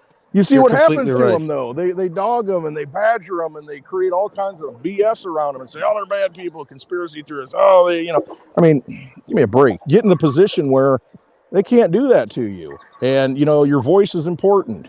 And it's important to wake other people up and inspire them so that, hey, you know what? Maybe there is a way out. Maybe there is an opportunity here to where we can fulfill the dreams of youth, you know, that we once had. And we It's going to learned. be Go ahead, Johnny. no, I was just saying, it's going to be a really big challenge because we're ingrained in this kind of win-lose society, where in order for me to be successful, somebody else has to lose, or in order for me It's a to live the transition, life Johnny. I want to. Yeah, but we've learned. It's a paradigm shift. Let me make this quick statement straight. We've learned from the ICO state. We've learned that there are a lot of people that are shysters, but there were good developments that came out of that ICO in 17. Not only that, we learned that it's not only important to have a great idea, it's to have a team that I want to know now who's handling the finances. If I look at an ICO now, I want to know more about that ICO. In other words, back then, it was a great idea, run with it. We're selling whatever the heck, tulips. Well, they were the best tulips, and we were all into the focus of the tulips, while we didn't know why a 23 or a 22 or maybe an 18-year-old who had developed it all of a sudden made all kinds of money and goes, I'm going to go buy me a Lambo. The hell with keep working on this. Clint, you say it a lot, knowledge is power, and that's where if you're not doing your homework and you don't know what the whole team's about, it's not just about having a good idea. The ideas, there's a bunch of great ideas that we all mentioned. It's about doing the research and making sure that that particular ICO is going in the right direction, and if not, get the hell out. Yeah, I agree. That's why I like difficult. Litecoin and Digibyte. Yeah, that's why. Yeah, I mean, there's very few things I talk about. 100%. You know, it's just, you know, I want solid projects that are sound, that are defined. The rules are clearly defined. And I actually think there's less price. risk there. Yeah, absolutely. You can look at the price and say, well, you know, you could have gotten into this and this and this. Yeah, you could have, but what's the end game? No, I'm looking at the end game. It's a long-term thing, and it's like I see where things are positioned, and I see the big picture. And, you know, will it happen in my lifetime? I hope so. It is happening, but it's just that you got to look. Well, there's a morality to it is really what it comes down to. You either align yourself with principles that benefit humanity in this world, or you don't. Preach. And you got to make the choice. And, you know, I made my choice. That's and I respect and I'm the hell willing of to it. wait. I'm willing to wait until it comes, but I'm going to keep working toward that goal. You know, it's not it's also because we know. You flip the it's switch also and win because the we lotto. know. Let's do it now. It's also because we know that everyone that we speak to in our lives hates the current system. Mhm. Politics, bankers, the money, I don't make enough, right. everything costs more, I can't pay for shit. Every single motherfucker, if they don't get it, they do get that they're getting fucked. They might not be able to explain it to you. They might not be able to talk openly about it because everyone's ashamed about it. There's a taboo upon your money that you make because life is pretty hard to get by with your money. It's a struggle. You're not allowed to talk about it, but it is for every one of us. Because and everyone hates it. So I trust on all those people that I know, that everyone knows, that everyone wants to go to that direction. Because everyone's fucking done with this. Everyone's done with it. Yep, I think my most team people are of today- that And mindset. guys, do yourself a favor. If you're in tokens, if you're in this game, it's your responsibility to know everything about the token that you're holding. I'm holding shit coins right now that I still wouldn't sell at any cost because I realize that the work that's being done in the background, even though they're absolutely worthless. And most people go, that's a shit coin. Yep, it came out at 5 cents or 10 cents, and right now it's at 0.005. Well, first of all, I don't need the whatever $100, the least value that it is. But I could tell you a lot about the coin, yeah, about the coin that you're in there. If you know about that coin, if you have a coin and you don't know, you're playing this game completely wrong. It's your responsibility, or get the hell out. Like these guys are saying, there are safer coins, Litecoin, Bitcoin, Ethereum, even. Just look at the players. Stick to those. Stick to the even Bitcoin Cash. Stick to what they're doing. And Cliff High said this. Wake up in 10 years and you're going to still be doing well. This way you could only have to follow 4 coins instead of, I see this as an investment in the investment market where they try to make you buy 500 different stocks. No, I want 5 stocks, and I want to know because I want to do my research on them. Not 500. Good night, everyone. Good night, my brother. Good night, Steak. Appreciate you. All right, Steak. My hope is 10 years from now, if you've got those sort of coins, you have that's the keys to the access to the permissionless marketplace. Because there will be 2. There will be that entire CBDC institutionalized hybrid government system, right? That's all permissions. That's all social credit. That's all coming, at least to most parts of the world, right? And then there'll be the other system, that permissionless marketplace where exchange happens freely. And so for me, it's about the development and then access to that marketplace. Also, something else I would like to say after what Javier just said, these other coins that you may get into, at least know how to get in and out of them, because at least practice with a little bit, a small amount, and, just practice of how to get rid of it when you need to get rid of it, or to change it into something else. Because you may find out you're in a real shitcoin. And a real shitcoin is where you can get in, but you can't get out. You don't even have a wallet that supports it anymore. You get into that situation. I mean, exactly. And so, who else do you blame when you go into that casino? Guys, if you have 100 coins, you're throwing mud at the wall. Hey, we all do that. If you go to Vegas, you can play that game, but you can't complain when you lose. You better know all the risks, and there are communities of people, and I'm starting to see more. Clint, you've got one with what's his name, Gerald. There's starting to be more information out there, and it's not all about YouTube. It's about getting in and doing your homework, and not just reading the first thing you see about that different coin. You need to know about it all, especially if you're invested heavily in it. If you're throwing mud at the wall, $15, lunch, no problem. Throw it, gamble it. But if you're well invested, I think Johnny's right. Pick the ones, and Clint's right, and Dave's right. Pick the ones that you've done your homework. Dave just happens to have done his homework on freaking, 30, 100 coins, and from there he holds this. But he still is looking at those other coins for the potential that they could offer. Now, he's playing a lot more advanced game than most of us know how to play.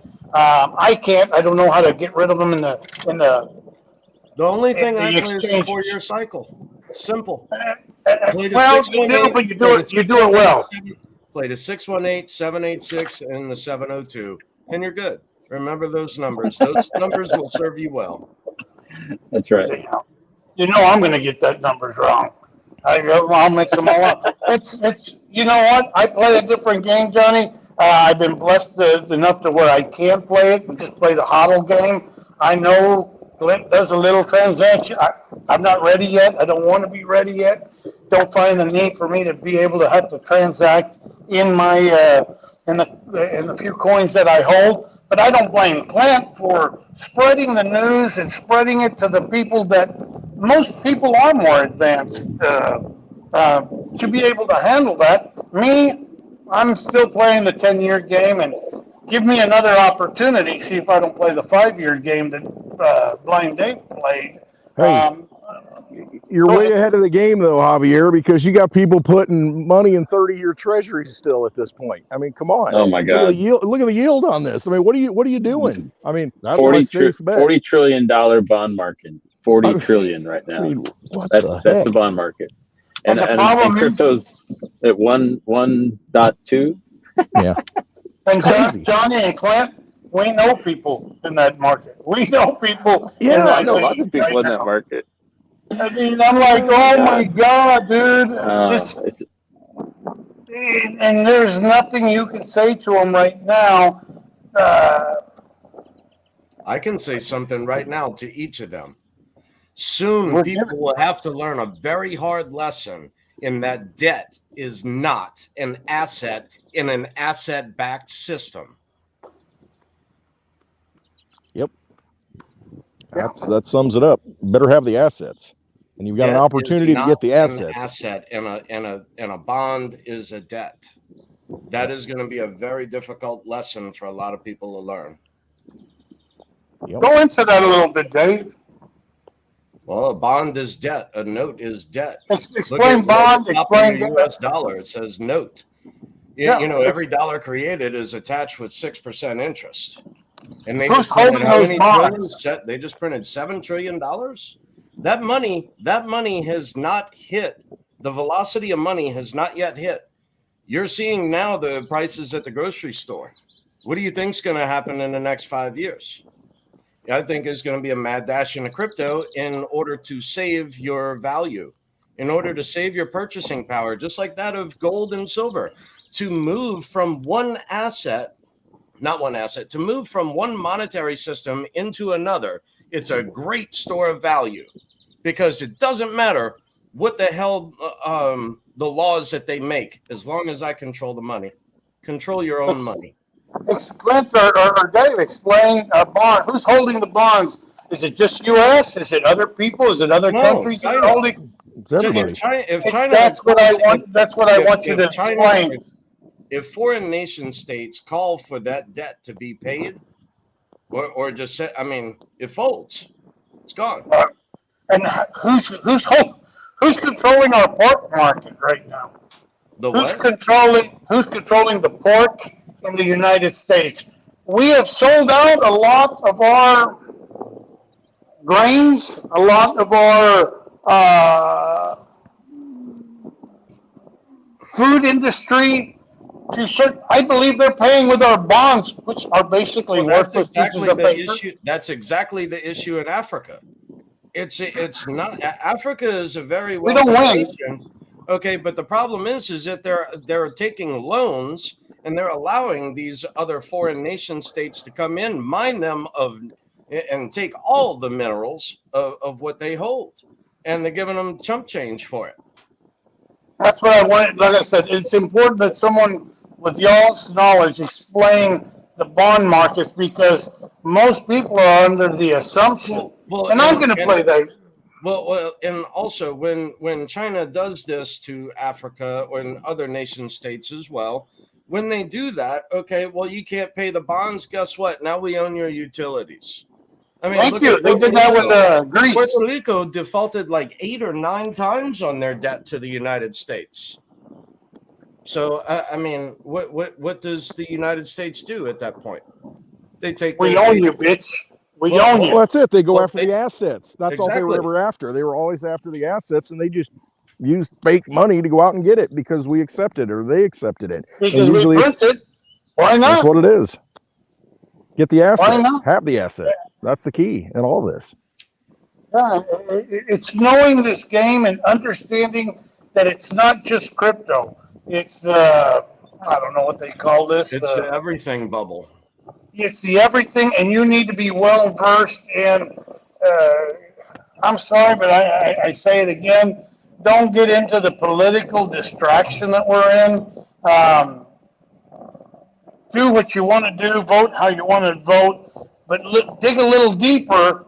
And when you feel that it's a distraction, because I see it within my own family. I see my father and my brother go at it. Neither one of them are going to convince each other. I'm sorry, it's a big waste of time. I wasted 5 years trying to convince my father. until I realized, hey, it doesn't really matter. They're going to put somebody in, and they're going to. I just want to be a little bit ahead of the game and watch the game being played and protect myself. God dang it! I want a nice The little information y'all gave is absolutely incredible. I want a nice little cushy spot on that dinghy boat on the Titanic. That's what I want. I want a nice little pillow and a blanket on the dinghy. I'm good. Exactly. I'm on the Titanic, and I'm mowing away from everybody that's trying to tip me over into that cold water. And by you being knowledgeable in your own crypto, if you've got 200 cryptos, you better be able to explain everything about those cryptos and keep up with them. Like I said, I know what they did. I know that they're still working. I still get emails through some of them. Some of them you can't get anymore. It brings me a lot of questions. They were great ideas. They were working with incredible companies. Now all of a sudden nobody talks about them. Are those the ones that are actually worth something? I don't know. But I know that they've dropped so much in value, and I know that they're still working today, that instead of me grabbing $300-400, whatever they're worth right now, I just hold on to them because it's another wild card, as Big Sweeter says. I've got a bunch of wild cards that people that I respected. Now, I do it a lot different from Clint and David. I actually go with my intuition. I kind of study the case, see who's brought them up, people that I have confidence in. I still hold on to them, and it's not worth me selling them right now. So I will hold on. But I think they're going to be players in the future. I don't know when. And if not, I got to write off. But I realize what I'm playing, what game I'm playing. If you're into Pepe Coin, great. Just know what it does and what it offers. And if you don't know what the gains are, absolutely, and the risks are, well, that's yours. Don't just look at the top. Well, it's on the top 100 page of Coin Market Cap. There's coins that I value very highly that aren't on that top 100 page. And one coin to me, and maybe you can explain this, Clint. How the hell is Dogecoin ahead of freaking Litecoin? I mean, I just call it like it is, my brother. I'm not saying that Doge isn't anything, but I don't understand. Here's where Johnny comes in and gives us a good schooling. It doesn't have to make sense. It's a rigged game. We're playing a rigged game. Realize you're playing a rigged game, and you know how you win? This is a transfer of wealth from the impatient to the patient. That was a saying back in 17, and well, a saying far before that. I remember back in 2014, around the Trace Mayer days, right? So, oh yeah, back then he was out there saying that, you laugh us off the stage. Basically, we're not trying to warn you. We're trying to inform you, no one paid us any mind, and it was said, it was like, look. I continue to buy more because one day you will have to pay me more for it. And knowing that, and knowing a 4-year cycle, look, if you lose, just hold it. I mean, that's my opinion. That's not advice, but that's what has worked for me. I just held the asset. I mean, look, I'm already down. Screw it. I mean, they say that money that you can afford to lose. I don't like saying it that way. I like saying money that you don't even need for next year. So I mean, I can afford to wait from one cycle to the next on some of these other coins that, yeah, I'm down, but also when I'm down, I also acquire a lot more. That lowers my dollar cost average over time, and that also increases my profit on the back end of this. So, I learned the game because I believe Woo Dude was one of the main guys that brought this thing up. Don't forget to lick your ice cream. Right here, 6 years, I don't know, I've been in it for before 16, 17. I've known about it since 15. I've never licked my ice cream. And you know what? I'm okay. I'm still ahead of the game, but I'm playing the game wrong. And I'm not saying risk everything. Clint says it. Don't be afraid to put out 5%. It's your choice. 1%. Pull out, lick your ice cream, because we don't know how long this.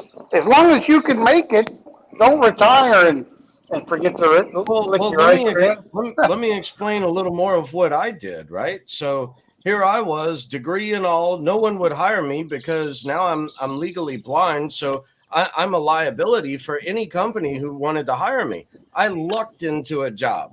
I busted my ass at it.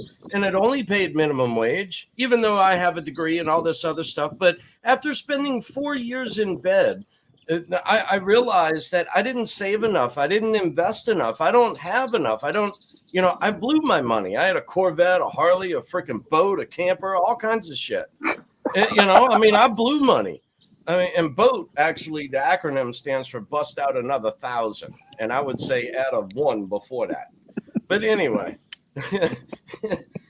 True. So true, brother. I like friends with boats. I don't want one. I lucked into a job that I didn't need $1 of that job to survive. So I realized that, I know people who make 6 figures a year who don't invest $400 a month. And here I am, the blind cookie boy, earning a part-time job, $1,000 a month, $1,200 a month. I didn't work for $1. I worked for crypto. I put every single dollar of that job that I earned into crypto. I did not work for $1. I worked for crypto. But this last market cycle, what I did do is I took enough profit, so I thought, to fix up my house. And then I also calculated out my total investment, my total capital investment over from 2014 all the way through 2020, what that figure was, and I withdrew that in gold and silver. And I've done well with those investments as well. So now it's all even house money.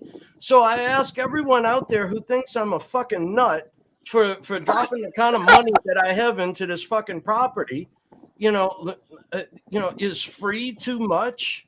Because I did all this and it cost me nothing. Hey, we talked about something you were going to talk about earlier, but Clint, go ahead, jump on in. No, I was going to say, we can hodl to forever, and we get it, because we understand the numbers, we understand the long-term goal here, what's really happening. We get that, and we know the longer we hold it, the more we're going to benefit. But at some point, it's just like, you're in the old system. You got a grandparent that hoards their money, they live like a miser, don't spend any, and I had one, and it's just that, but then you don't really enjoy your life. You know what I mean, though? But at some point, it's money. It's to be used to make things better. And, that's what money is. And to just sit and stack it, you're letting your best years fly out the window. And so at some point, do something with it, and you may say, oh man, if I would have held it, I could have done so much more. But know what you need. I could have gotten a bigger boat, if I would have waited longer. It's like, no, be happy that you can actually get on the water and row if you need to, whatever it is, know where you need to be. And this is giving you an opportunity to front run the system. Ultimately it comes down to, what are you going to do with it? Are you going to make things better, or are you just, and that's fine if you want to hold it, until you pass away and then pass it on to, posterity. That's admirable too. But don't be miserable doing it, actually use it for something of value that makes life better, enhances your life, builds more freedom in your life to disconnect from all the, the sins of the system that have been heaped on us. We've got to learn how to use this stuff too. But it's that syndrome of you win the lottery and it's like, now what? I can do what I want to do. What do I want to do? Well, you got to know what you want to do, and start doing it. So hedging yourself maybe into silver a little bit, not with the intent that you are going to make a lot of money, and you may make a lot of money, but just looking at it's been preserving wealth. Should I go in? Should I diversify and get a little bit of silver? We don't know what this game. Nobody here can tell you, hey, jump into silver. Hey, jump into gold. Hey, jump into Bitcoin or Litecoin. Be We in are an playing the asset. game. Be in Jump an into an asset. asset. Don't put it in the bank. And if you do put it in the bank, I just saw an article. Make sure that the account that your money is in is FDIA, whatever, insured. Because most people don't even realize their shit is not even insured. Not that you're going to get it, because they can't pay everybody back. Well, here's But at the least make sure that yours is. I keep a very minimum amount in any bank, and I would stress that to anyone else. Keep a minimum amount. Keep a decent amount in cash, yes, and be diversified in other assets. I don't care if that's whiskey or food, okay, or cigars. Thank you. Thank you. You You know, got it like, right, and Clint could go on this. He's good about explaining that. but the thing where I disagree is that under Obama's reign, Obama, the city, the city group actually wrote the legislation. The bankers wrote the legislation that was passed under the Obama reign that changed it to where the derivatives are paid first out of the FDIC, not the depositor. You are now a creditor to the bank. It is now their money, not your money. Yep. That's And what don't take changed in under Obama. and don't take Blind Dave's word for it. That's your business to do the research. Whatever Clint tells you, whatever Dave tells you, please don't go by whatever the hell I tell you. But it's your responsibility to go in deep and find out, is this guy full of shit? Is he not? That's why I enjoy anybody.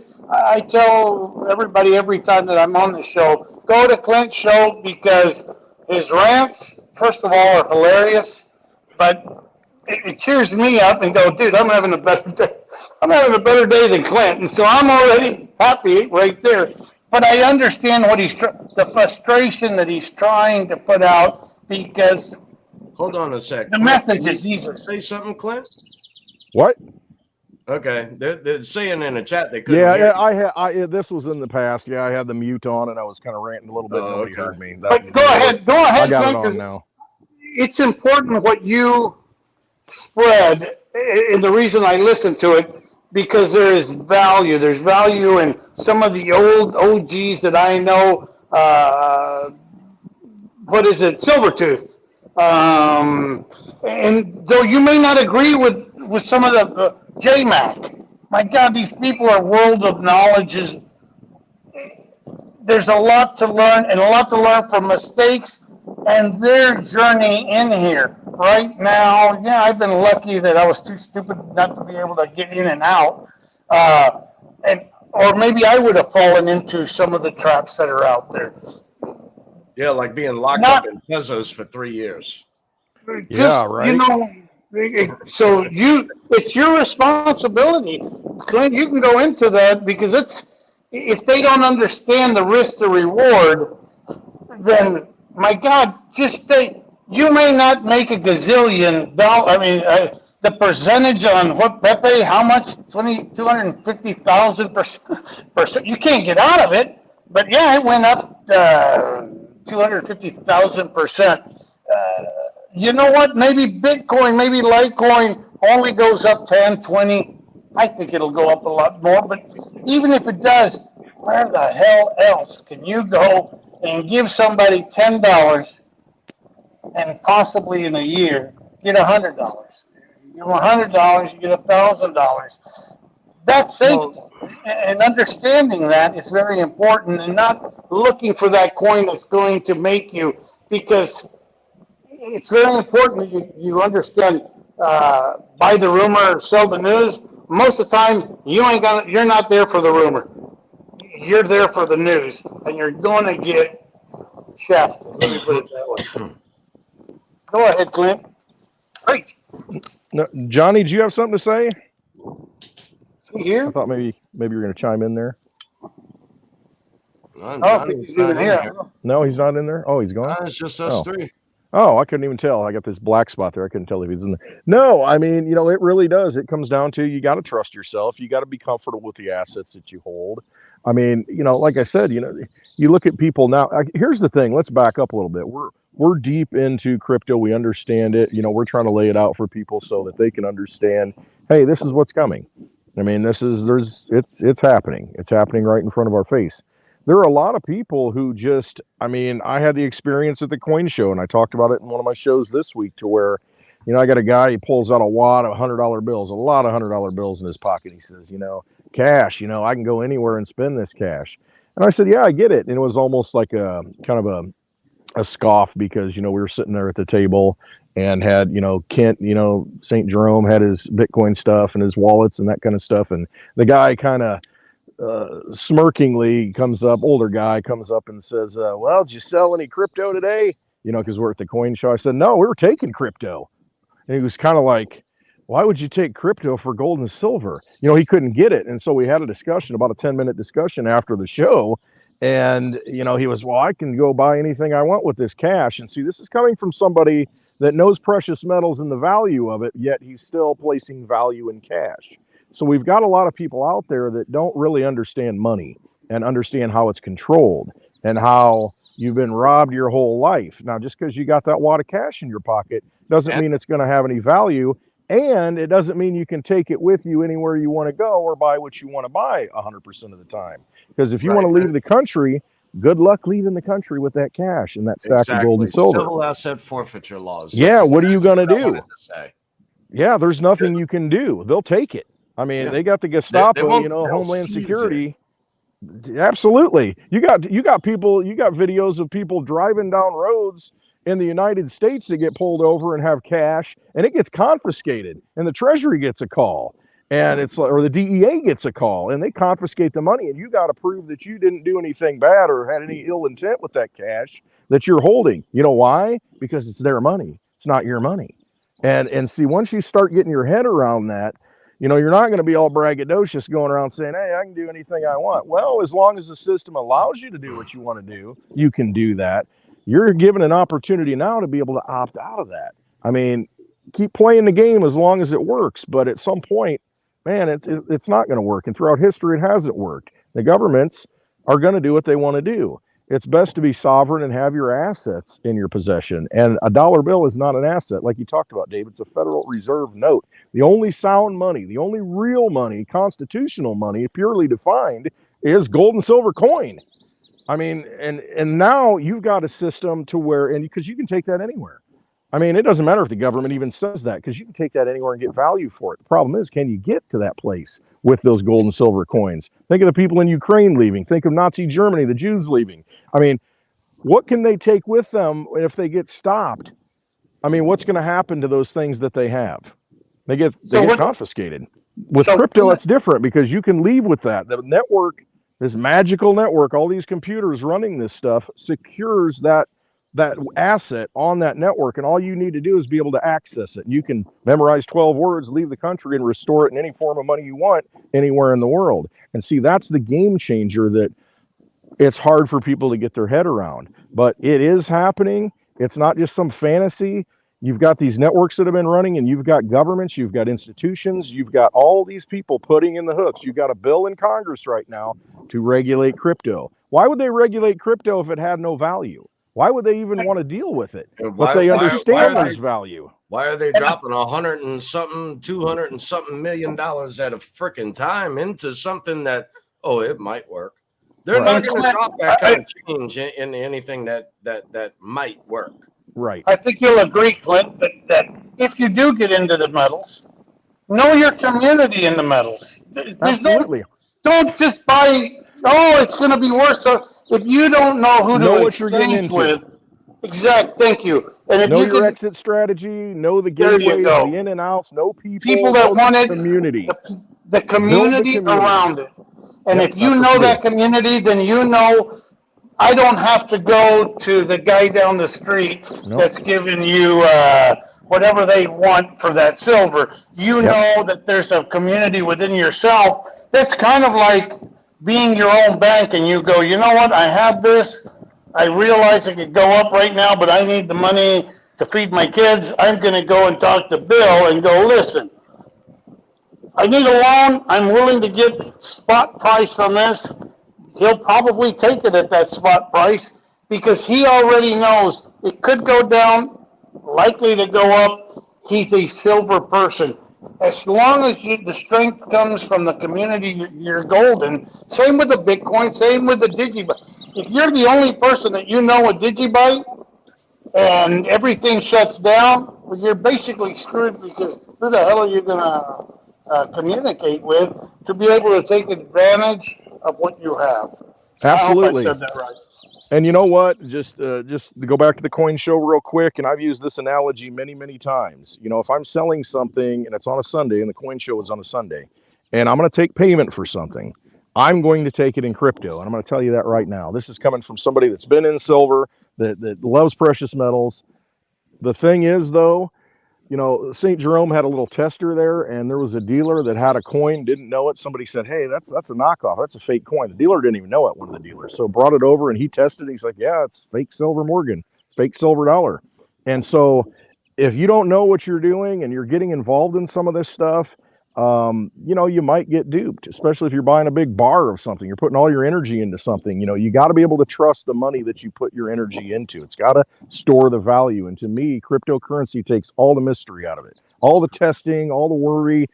If somebody sends me Litecoin, if somebody sends me Digibyte, I know there are thousands of computers out there confirming it. They're all agreeing and they're saying, yep, that's a valid transaction. Shows up in my wallet. It's mine. I can do whatever I want with it. I can go anywhere I want with it, and nobody can stop me from doing that. And that is the core of the Bitcoin white paper. That is exactly what it is, a peer-to-peer electronic currency that you can send value from one person to another outside of a financial institution. Think about that. That said it in the Bitcoin white paper. No financial institutions involved, no permission. You can do it peer-to-peer, and that's the key. And that's why I'll take crypto over anything as far as a payment. I can trust it. I don't have to worry about it.